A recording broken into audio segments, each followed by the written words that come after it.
Hey everybody, it's Jane Johnston with the Briar Hill Group at RE/MAX Camosun. I'm here with... Hi everybody, it's Andrew Plank with LePage. How's it going, Andrew? It's great. How was your weekend? My weekend was good. We rode on a property that wasn't for sale last week, and we found a property. So we went through the former listing realtor, and we wrote an offer anyway. The seller got a bit greedy, so we had to walk away. Oh, interesting. Yeah, I guess the word is out that you can sell your property for millions of dollars. $1 million. Well, that's not a lot. That's not a lot in Victoria anymore. But yeah, I mean, it's a good strategy if you've got somebody that you're working with, a realtor, and you're not finding homes, is to ask them to look through the expired listings from the last couple of years and see what may not have sold back then, but there might be still a willing seller, and have them approach the agents that had the listings, and they have the contact information, and off you go. It's a good way to do it. Yeah, I've been successful with that as well. We may still bring it together. We'll see if that happens. Mm-hmm. But so I did a market update with my clients last night. We had a group community call, Zoom call, and I actually asked them, does this make you feel awkward? And they're like, no. And I said, because maybe, you know, one might have a question the other one might be curious about, right? Right. So that's why you did it. It's like a group workshop. It was like a group workshop. So we all discussed what was happening.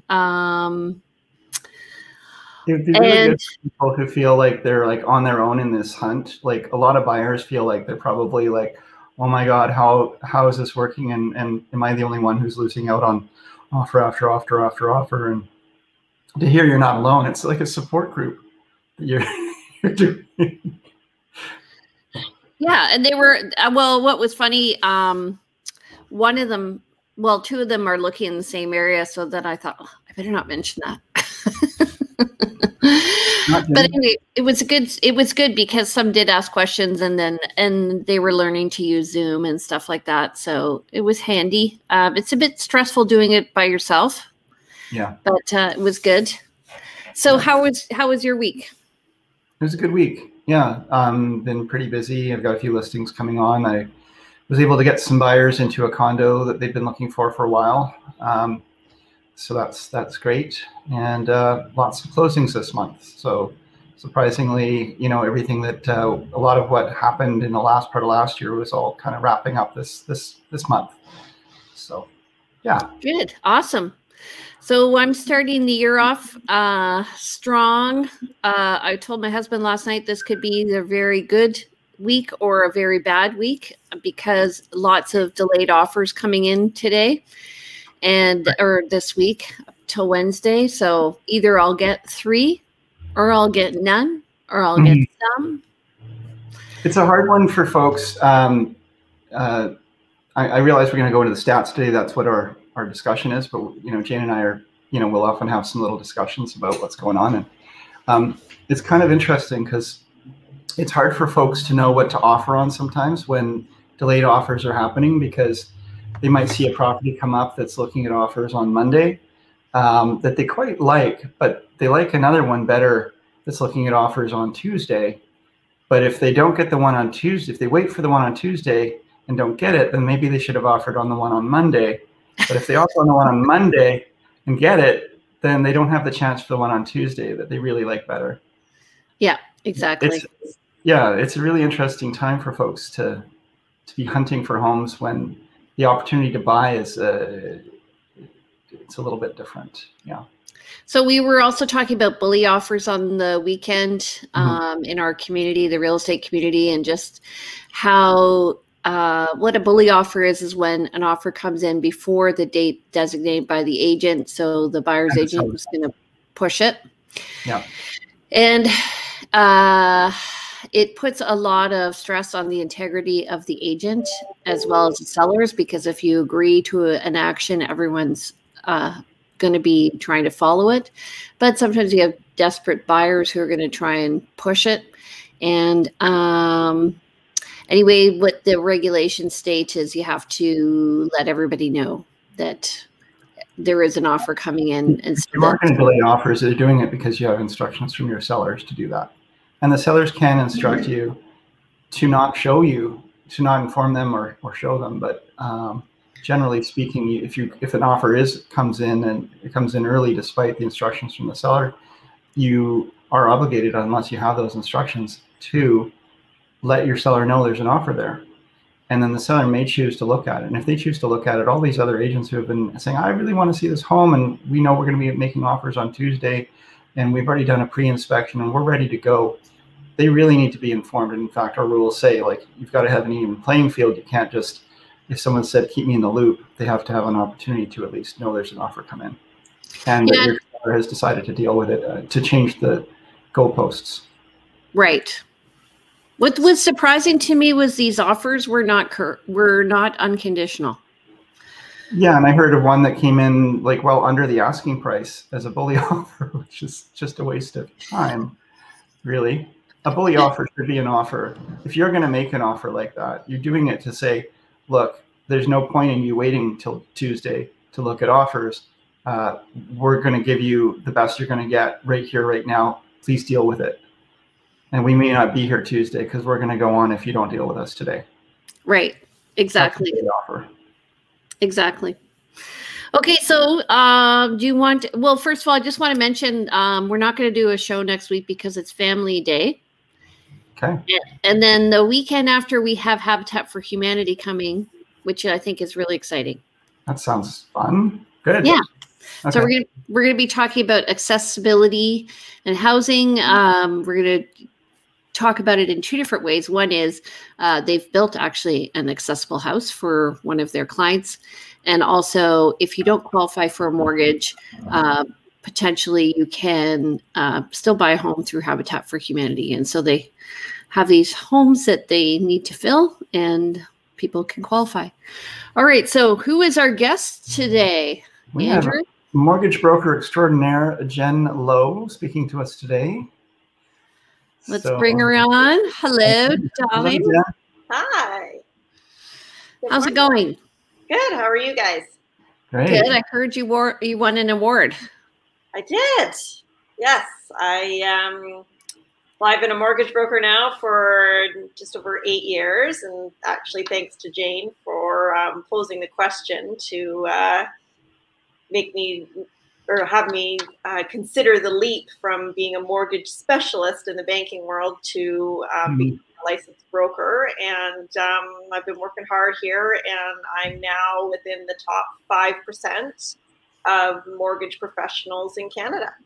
Oh my God, that's amazing. Congratulations. Thank you. I received a diamond award. Wonderful. Yay. Did they actually give you a diamond though?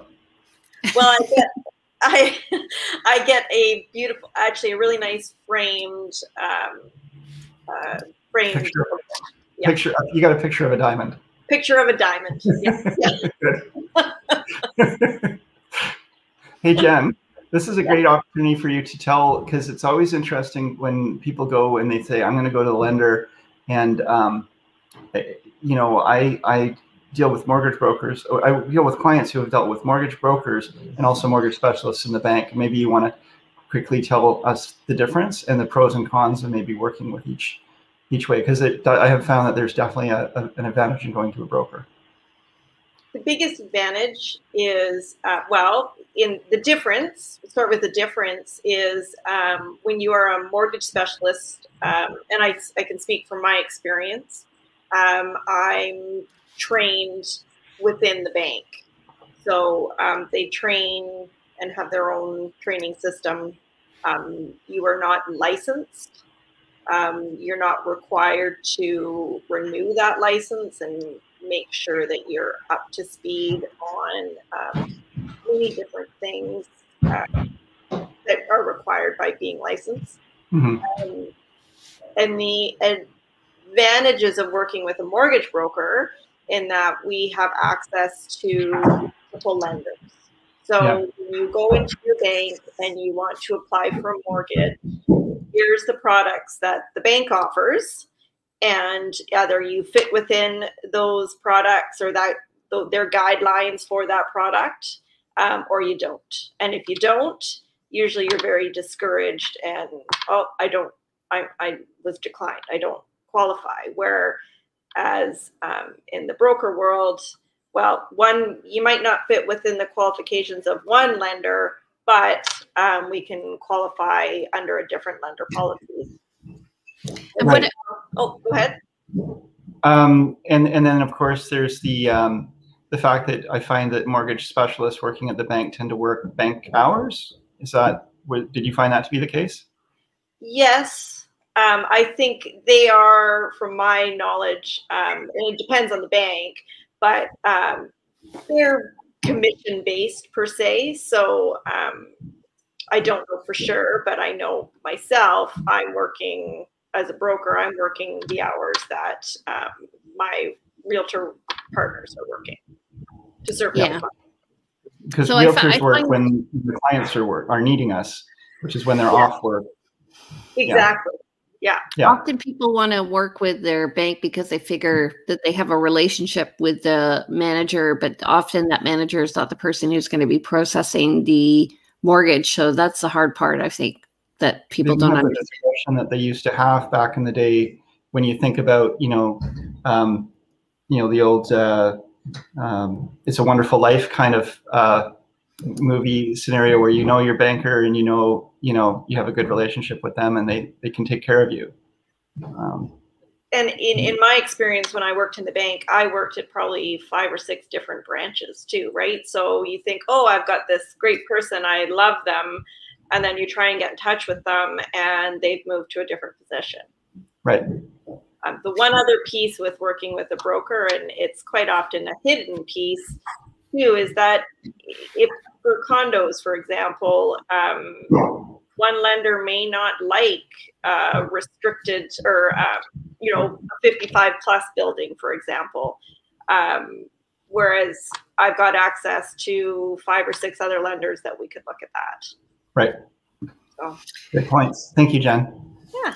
Sorry I've just meant to bring it up and it came up on the screen totally. So I apologize for that.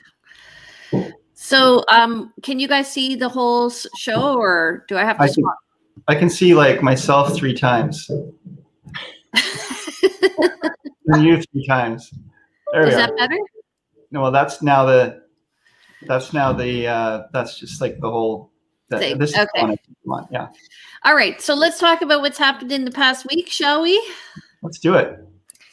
So new listings, 241, pending 204. So this is up over last week. Yeah. Interesting, the price decrease and increase ratio is getting really close, where normally there's quite a big difference in that. There's usually a lot more price decreases you'd see every week, but we're just such tight inventory, nobody's likely to decrease their prices.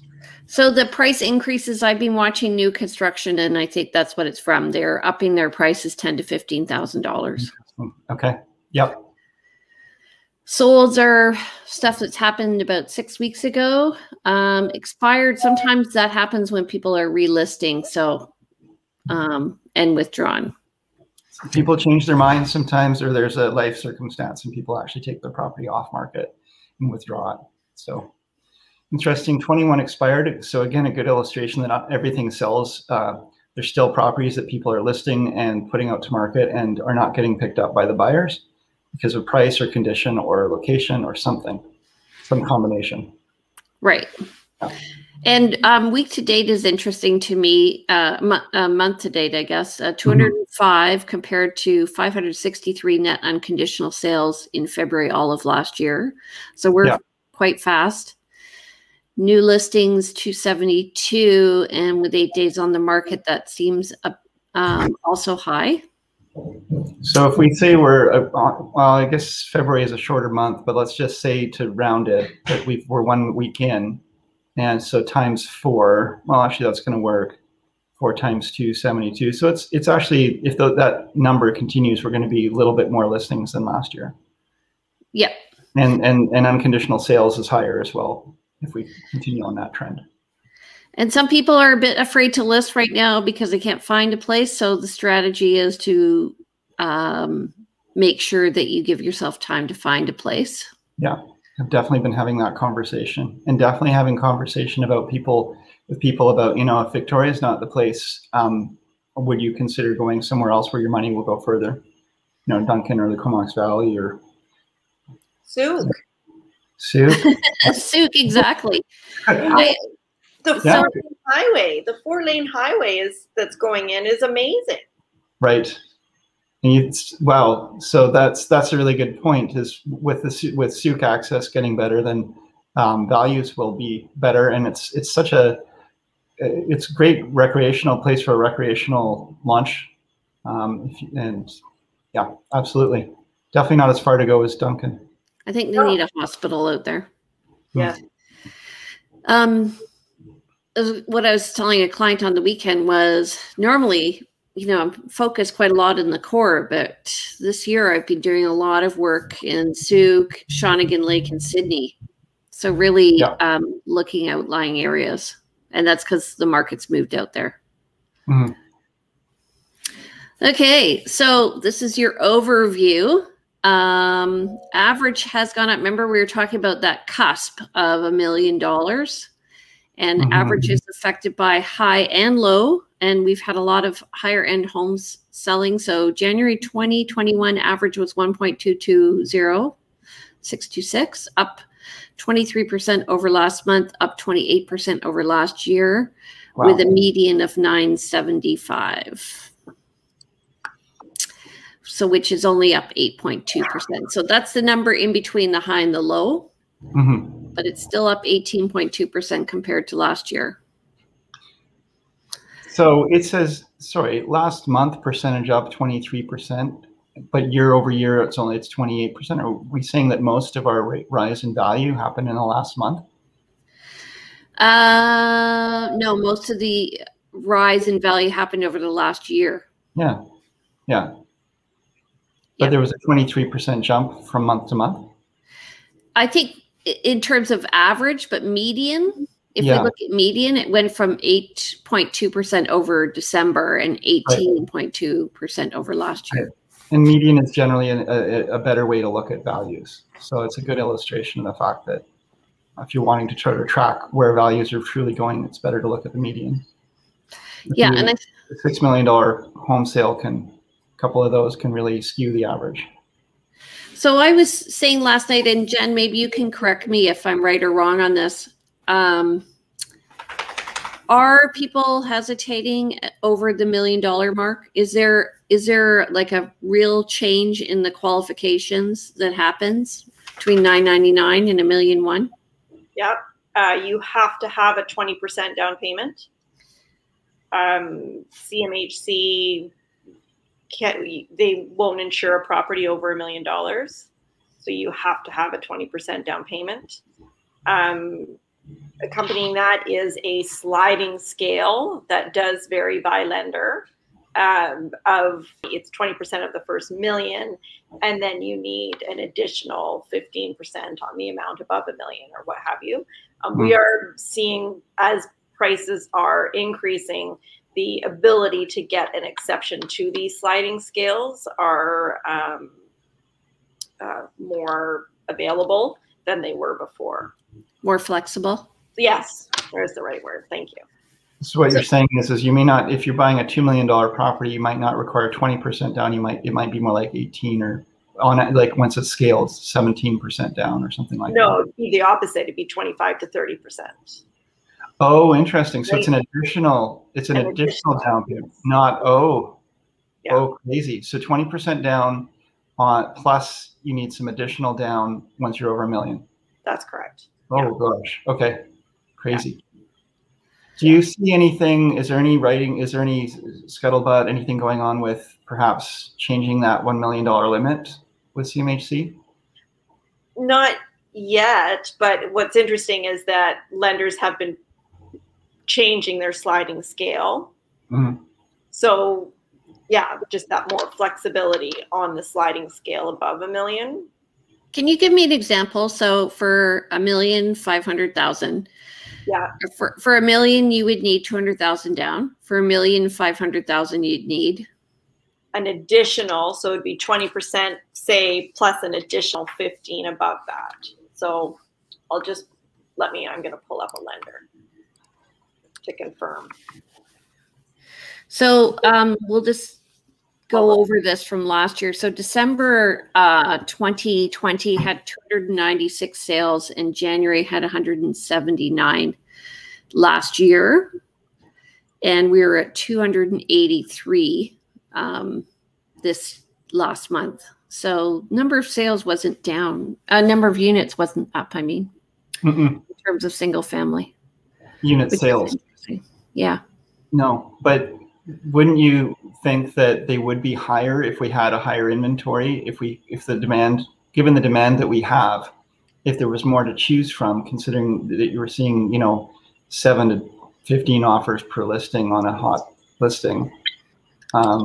That's quite a few buyers that have to go through the system. And if there was property for them, they would potentially be buying those up. So I feel like that number is low, would be higher if we had more listings. Yeah. It's just low inventory.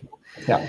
So just to answer the question, and I just pulled up some quick numbers. So let's just say a purchase price at 1.2, your down payment would be 20% of the first million, which would be 200,000, and then 60% on the amount above 1 million. So of the 200,000, you would need 60%. So your total required down payment is 320,000 for a $1.2 million house. Yes.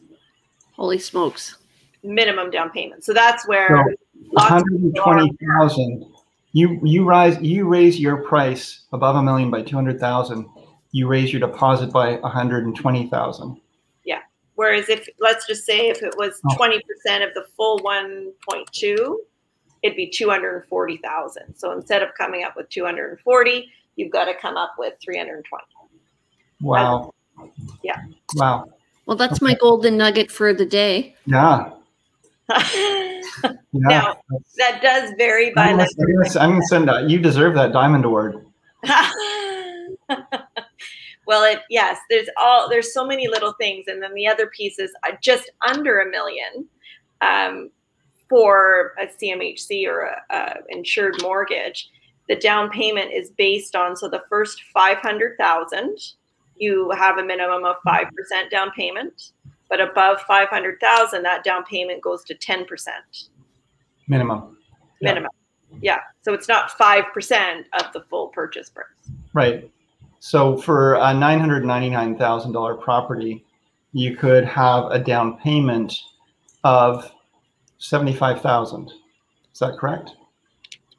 No, it would be, yes, 75,000.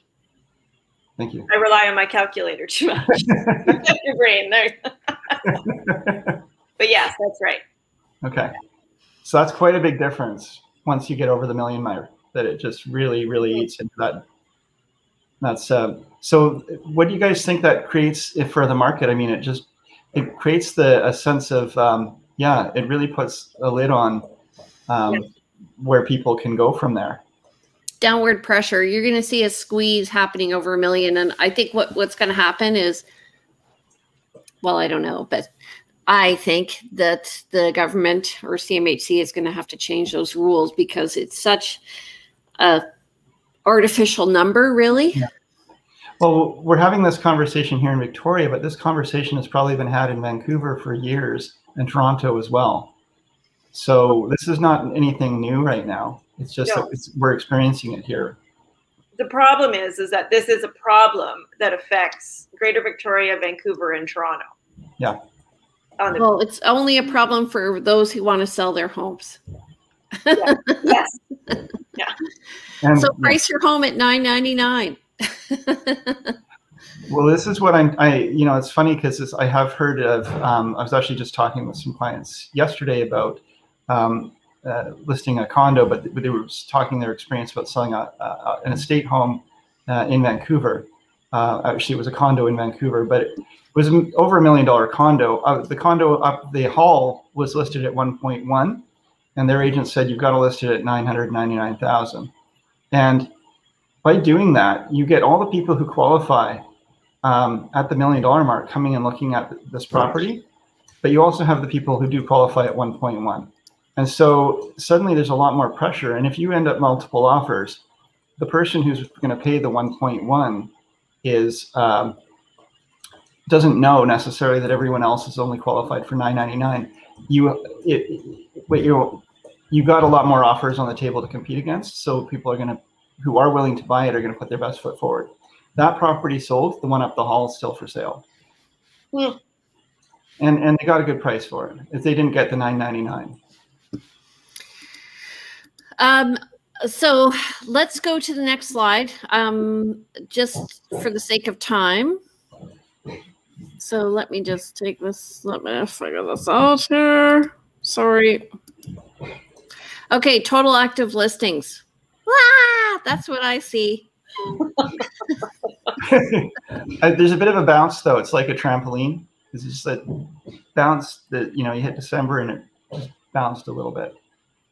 And to be fair, this happens every year. You see December, this curve every year, and it goes down to a low, but you can see that it's a much lower low than the year before. So when you're looking at this, it's really hard to see the dates on this, but for anyone looking at this curve, this is a 2-year, this shows 2 years, starting with probably January of 2019, then the next low is January of 2020, and now 2021, January is the month before. There you go, thank you.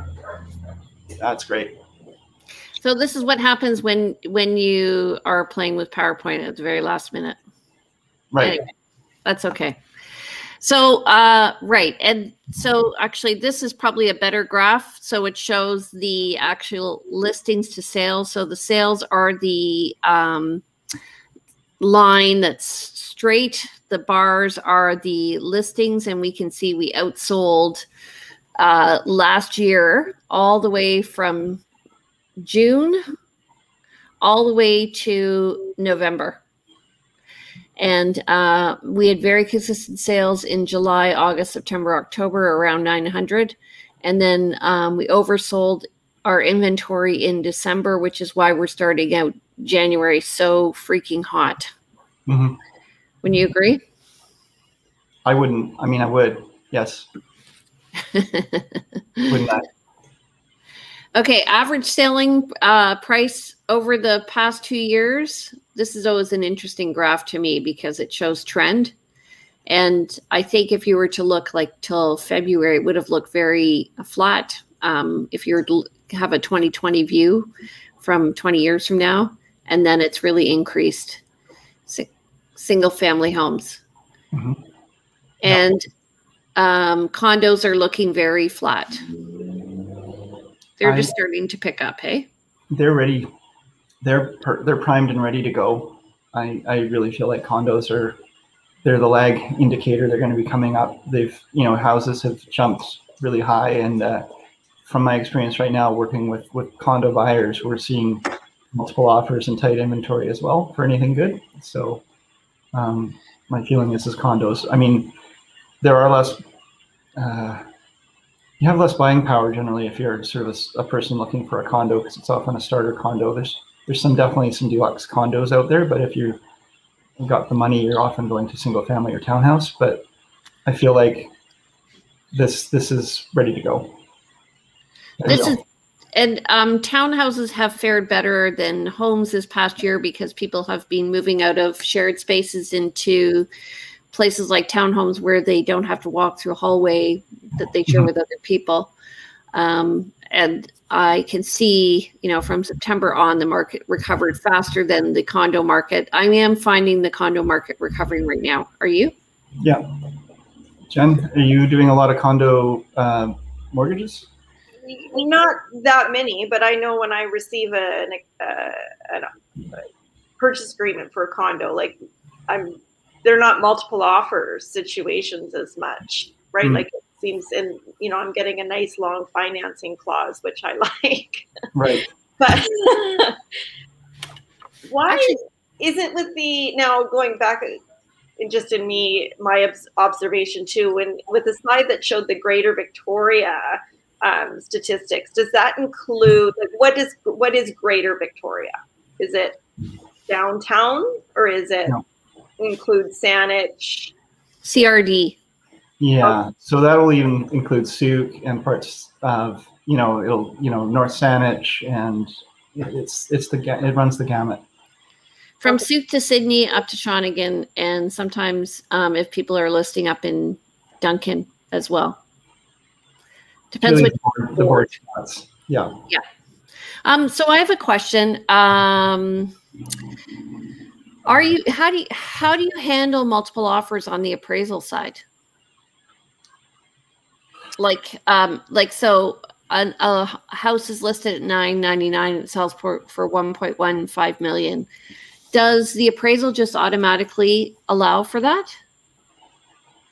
No, it totally is based on, they have the same market stats. They'd be looking at the current market and determining an appraised value on that property.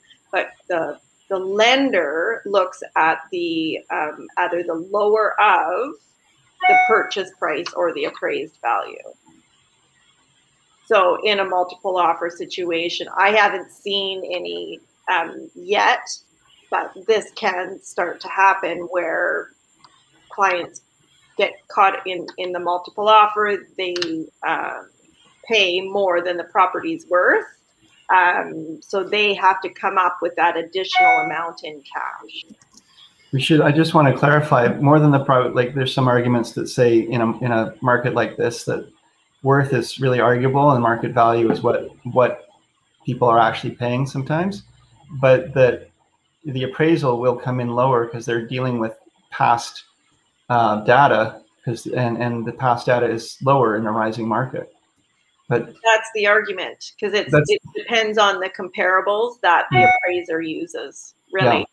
And looking at those comparables, and I mean, yes, as in that situation, I'd be referring back to realtors and, okay, are they using the right comparables? Is there more recent comparables that can be used to push that price point up? But yes, we haven't seen that yet, but it can happen. And to be clear for people listening, the reason we're concerned about this is if the bank finds, let's use an extreme example, if you agree to pay $1 million for a property the bank is appraising at $500,000, you're not going to be able to get away with just your standard down payment. The bank is going to definitely want you to come up with the extra $500,000 difference additional to cover the equity value that they see that they're not. They wouldn't want to lend on something that you couldn't resell, and they would get their money, their investment back. I've had one case where the appraisal came in low. Ironically, it was for a house in Fernwood. The appraisal came in at $530, and the house was purchased for $535. So she had to come up with an extra $5,000. Yeah. Okay, so we're just going to go back to the show here. We'll just finish this off because we are getting a little. Now, Andrew does not like this screen, but I do. I love it. I love this screen. I just didn't like it for us for sharing with people, and I appreciate you giving us the highlights here. Okay, so what this is showing is that where the range of sales is happening and where the active areas are. And I'm looking here. Actually, my yellow marks have been moved to the side, but they're out of sync. They're out of sync. But what it shows is when you look at the numbers, like for instance, if you're going to buy in Esquimalt, you're going to pay over $2 million in Esquimalt. It better be waterfront, south facing on Sax Point. Yeah. As opposed to if you're buying in Oak Bay, where you're likely to find a house over $2 million easily, right? And so when we look at these, what we're looking for is where the activity is happening. So we see, like Oak Bay has a lot of activity over 1.75 million, and it also has a lot of activity in the just over $1 million mark. In fact, if you find a house under $1 million in Oak Bay, you're doing well. Yeah, and the reason you're not seeing much there in terms of sales at the lower point is just because they're not listing at that point. But you're seeing the sales starting in the, the under, 899 kind of range. But then the majority of them are at the 1.2 range. You can see that number 20. And then it sort of goes down from there and up from there. Like above and below, you can see the numbers going down. So sort of the sweet spot is 1.15 to 1.2, right? Yeah. Yeah. And then if you go up again, you can see that there's another sweet spot just above 2 million where there's a lot of people listing just under 2 million at 1.99. Yeah. And that's because there's different rules at that level too, which probably are not our viewers for today. But if anybody wants more information, they can talk to Jen about that. And then also Saanich East, which is one of our hottest areas, which is in here.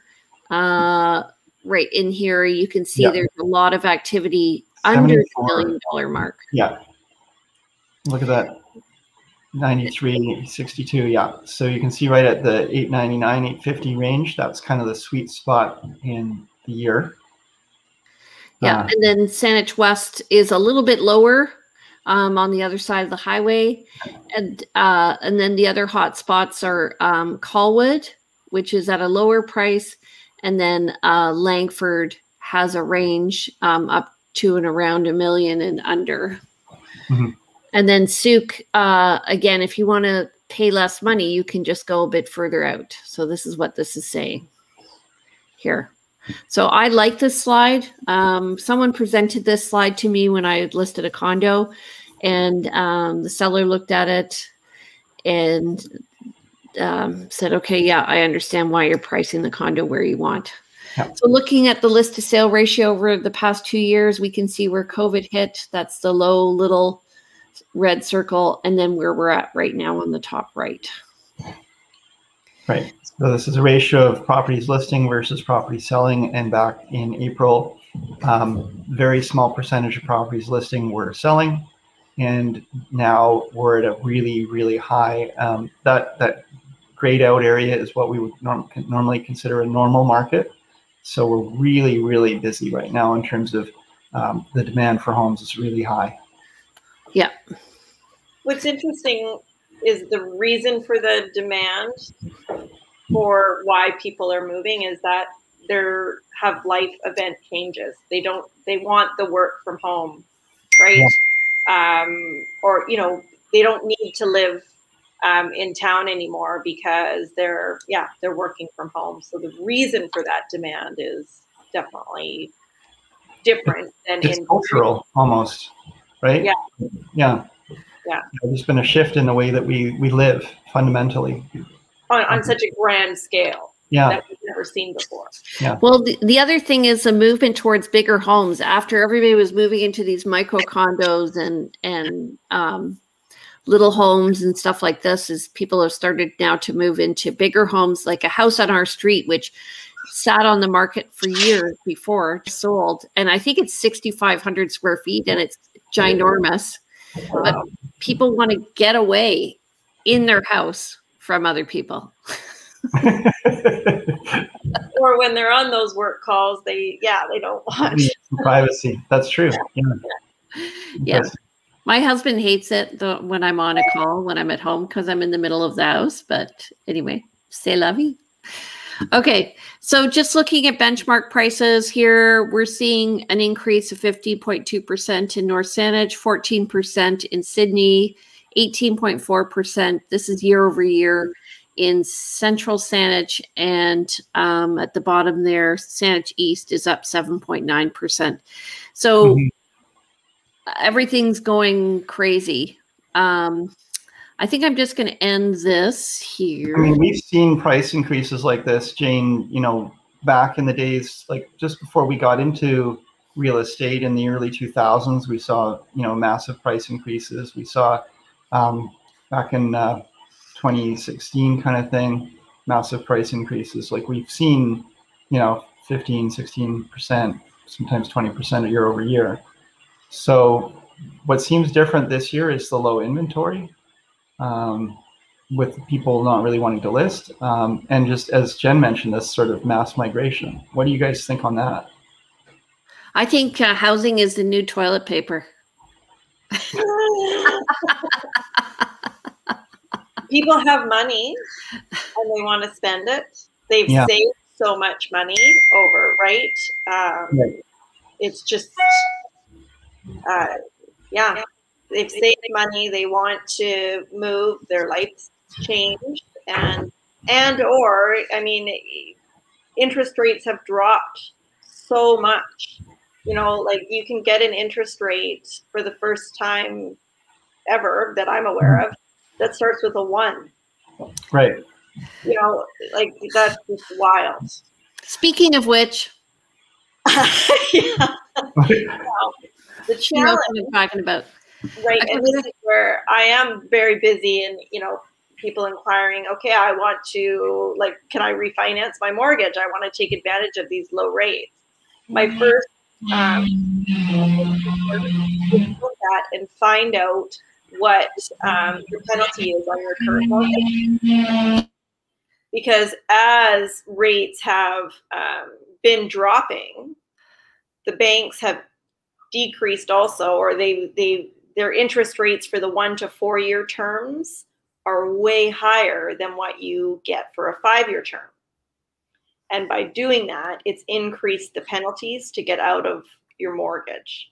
So then we just have to, we take the time to look at the figures. Does it make sense to do this now, or do we just wait till rates go up just a little bit and then your penalty will drop? But right. Does that make sense? Yes. So what you're saying is the difference between my rate currently and my potential rate is so great that my penalty will be huge and it may not be worth it. Yes.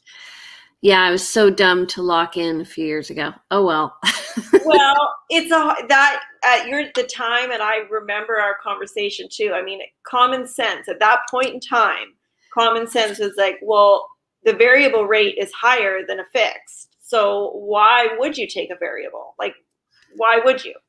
But then the pandemic happened and variable rates dropped 1.5%. And it did unfortunately prove historically the variable rate has always outperformed the fixed rates. Yes. It was like, dang it.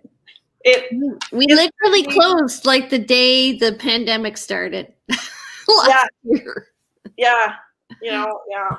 All that being said, though, Jane, you know, the rate you got for the time and for your affordability and so forth was a great rate, and it's something you can afford to pay. It just happens that there's a better rate available now, but it's still a great rate that you have in the scale of all the historical rates that are out there. And that's not to say it's great to try to game the system and figure out how to do it the best, but that's really uncommon that people actually ever are able to do that.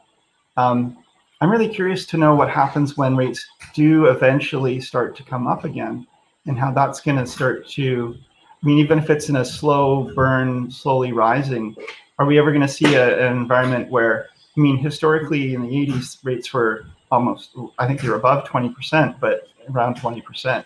But, you know, even if they were to go back to 7 or 8% at some point, how do we get from here to there? And what does that look like, let's say, over a 10-year or 20-year span? Like, what does that do for people? Is that well, the interesting thing, I mean, right now, I mean, Canada is very conservative on any move that they do. Nothing is abrupt, right? Like they will change the rate, and then if you look historically, any rate change to the overnight lending rate, which we're talking right now about variable rates, when they change the overnight lending rate, they watch to see how that affects the economy for usually for quite some time. All Canadians are required to qualify based on a higher interest rate that's currently 4.79%. Right? So when they're qualifying for their mortgage, There's a buffer. Yeah. It's based on your current income right now. If you had an interest rate or interest rates increased to 4.79%, you should still be able to afford making your mortgage payment. So Roy is asking, what is the usual household income to house value ratio in Victoria? Unless StatsCan is wrong, even the average incomes in Oak Bay and other Victoria areas seem low in comparison to the valuations. But I would say taking into account the income, but also realizing that sometimes people have money that's not income, as in equity, and they have money in other sources, or they're taking it out of the stock market. Yes.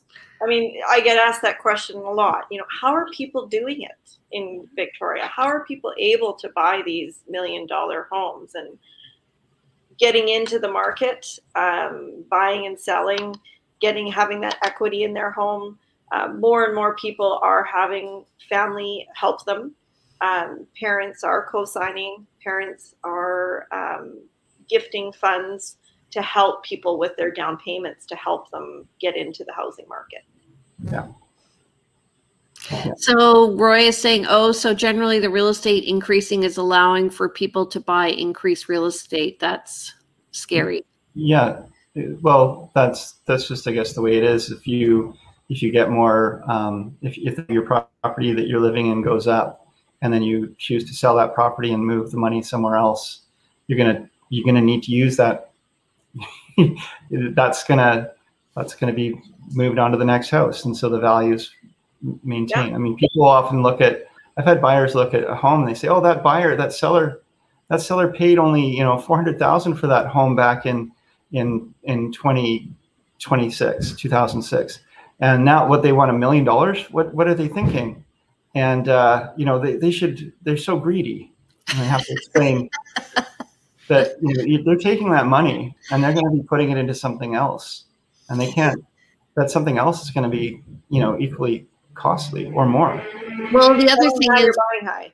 For the yes, like you have to look at relatively where you're moving across the market. But the other thing is also for a seller, every dollar counts. For a buyer, it's $1 for every $4 that they're spending. So it's a bit different. Like when somebody is selling their house and they get $1 million, they have $1 million cash.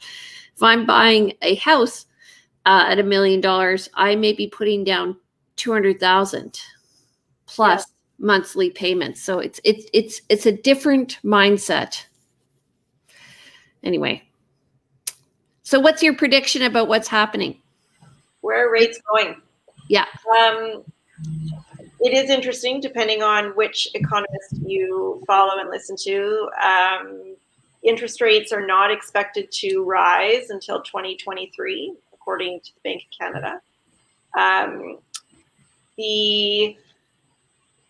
There may be a few bumps in the rate. They may slightly climb above 2%, but they're still going to remain lower than we've ever seen. Okay, so it is a good time to buy and lock in at least for 5 years. Yes, assuming you're not going to move. I can't see them really bringing interest rates up because I think it will just cause a collapse of the whole system. Well, and it goes back to the reason for the demand, and it's just such a grand scale, right? The reason for this demand is different than we've seen previously. Yeah. Yeah. Andrew, what's your prediction of what's going to happen in real estate this year? So, I hate predictions, and I keep getting asked, I keep telling people, everybody has smarter people than I are trying to predict where it's going to go. I can tell you that right now, it's a great time to sell. And if you're looking to buy, you have to be really strategic and you have to have all your ducks in a row. So that's all I can tell you. Where is it going to go from here? Anything could happen. Sorry if you can hear the background noise. The reno has begun again. What I say, Murphy's Law, right? Yeah. So my prediction is we're going to start to see an increase in inventory. Hopefully prices will just remain steady so that people who've just sold can actually afford to buy and they're not priced out. That's my hope. And as more inventory comes in, prices should remain where they are. And I think because we're at that cusp where there's such a difference in financial requirements at $999 versus $1 million, I'm seeing that there's pressure to remain at that level. So we'll see. Cash is king as usual, right? Andrew. Sorry, I'm muting myself again. No, you're right. Cash is king, and that's the thing. I'm seeing a lot of people taking higher risk, making offers that are unconditional, and also, I was just in conversations with some folks that are looking to buy a property. They don't have their home on market yet, and so they're looking at they're confident in the value of their home. They're looking at selling a home in Victoria and buying a home up island. But there's always that risk that what happens if the market takes a nosedive? What happens, or let's say, takes a turn, let's not say nosedive, but something turns and then they go to put their property on market and suddenly the time on market is longer and they're having a harder time selling and they have to decrease their price in their home in order to get it sold. It's a risk when there's a lot of things that we've all seen in this industry where you see how it's been going for a certain length of time. It looks like it's going to continue going that way, but we all know that it never does continue on forever on whatever channel that it's on. So that's why I hate predicting. That's why I feel like, look at deal with the market you're in and do the best you can with it. And beyond that, hope for the best, but be careful with the risks you take. And that's the thing, is just go into these things knowing that there are risks. And I counsel I love it when clients in this market are prepared to take some risk, but at the same time, it's also scary and they've got to go into these things and why I like it is because it's the only way they're going to be successful, unfortunately, unless they have really deep pockets and really have been really prepared, but you just don't always have time. I find at the beginning, they're quite risk averse and then they start to realize, oh, okay, I better up my game here. And they start to realize if they don't put more skin in the game, that they won't get what they want. So the arc of the buying arc for some buyers, and this happened to me recently, where I actually said to them after they made an overpriced unconditional offer on a home that was above the price point that we'd started looking at, and they were finally successful in buying a home, but if on the first home we'd looked at, I had given them the advice to, go hard and do this and do that, they would have said, who the heck are you? I'm getting the heck out of here. I'm finding a new agent. But after having the experience of going through this process a number of times, they start to realize what's required to buy a home, and they take that advice, which is not advice like that's bad advice in some ways, but it's also advice that is, if you want to buy this place, this is what you have to do to make it work. And they don't always hear that the first couple times out, and you can't even give that advice the first couple times out. What's funny? What? I present that in the form of a video now, so that they know it's not a personal message. Yeah. It's like, this is a general strategy and this is what works, so that they don't take it personally. And I had clients bully offer and they bully below asking, and I'm like, I don't think this is going to work. But they go, well, let's try. And I'm like, okay, there's nothing to lose. And I'm not a fan of that offering technique anyway. So I said, if you had offered more, you would have gotten it. If literally 10% over. If you had offered 10% over, you would have got it. But now, because you didn't offer that, you're now competing with other people, and now it's sold over that asking price. But they probably would have taken that because it would have been such a good offer compared to the list price. Yeah, and that's the hard part, is to try to tell somebody, you know, this is a good deal right now if you buy this now. But if we're still looking for a home 3 months from now with the market rising, what you thought you were overpaying for before is going to look cheap today.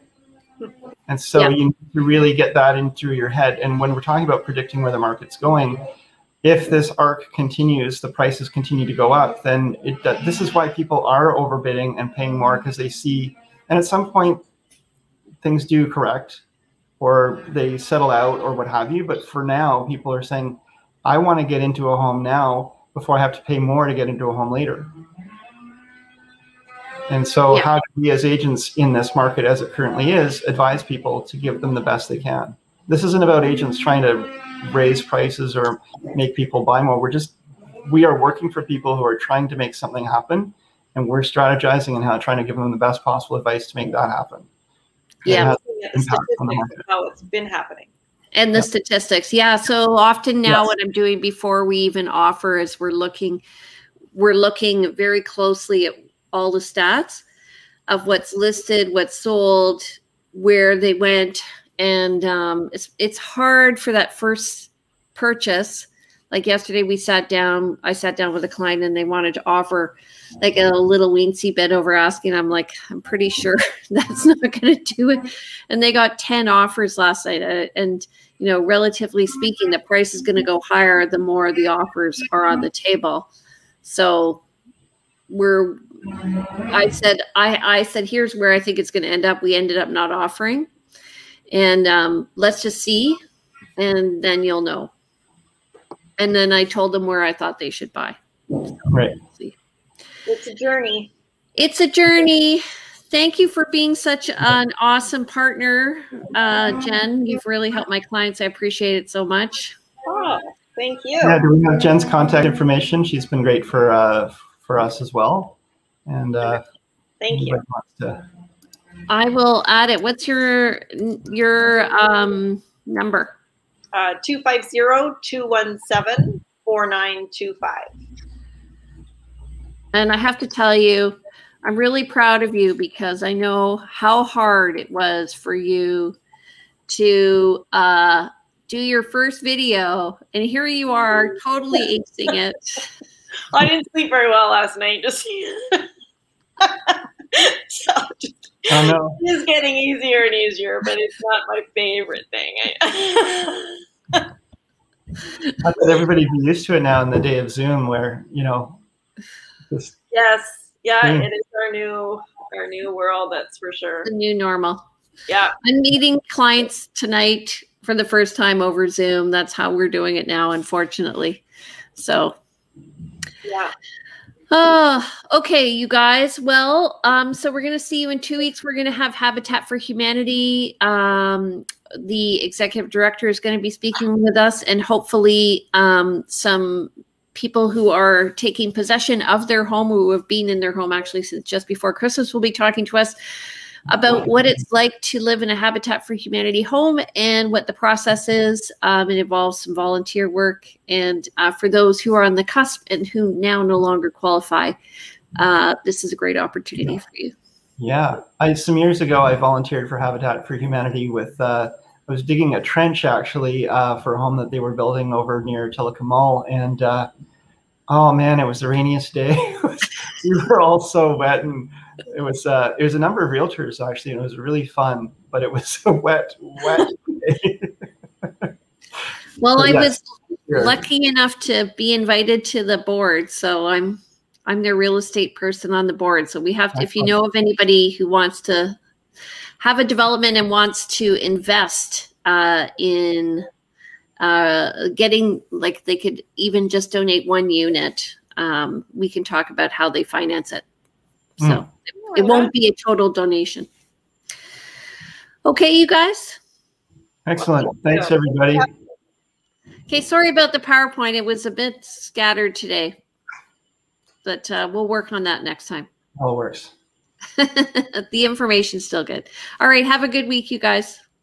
Thanks, everybody. See ya. Bye. Bye. Bye.